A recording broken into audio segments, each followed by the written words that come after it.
31st night అంటే ధూమ్ధామ్గా celebrations ఉండాల్సిందే మరి. తగ్గేదేలే అన్నట్టుగా కొత్త సంవత్సరానికి వెల్కమ్ చెప్పడం కోసం ఒక చిన్న సెలబ్రేషన్ అనేది చేసుకునేటప్పుడు నా ఫ్యామిలీ మెంబర్స్తో షేర్ చేసుకోకపోతే ఎలా? మరి మేమేం వండుకున్నామో మీకు చూపిస్తాము. మీరేం తిన్నారో కామెంట్ చేయాలి, ఓకేనా? స్పైసీగా chicken pakodi, boiled eggs, french fries, ఇంకా మటన్ కర్రీ, ఇంక ఇక్కడ మీరు చూసుకున్నట్లయితే అన్నీ స్పెషల్సేనండి. ఇంకా రెడీ అయిపోయినాయి మొత్తం ఫుడ్ ఐటమ్స్, చూసేయండి. ఒక మంచి సెలబ్రేషన్ కాబట్టి బిర్యానీ ఖచ్చితంగా ఉండాల్సిందే.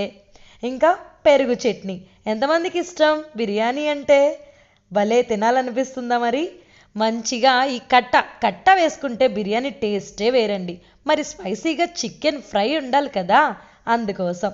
మరి నచ్చాయా ఈ ఫుడ్ ఐటమ్స్ అన్నీ? అలానే మరి న్యూ ఇయర్ అంటే ముగ్గులు లేకపోతే ఎలా?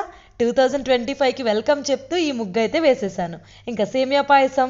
I wish you very happy new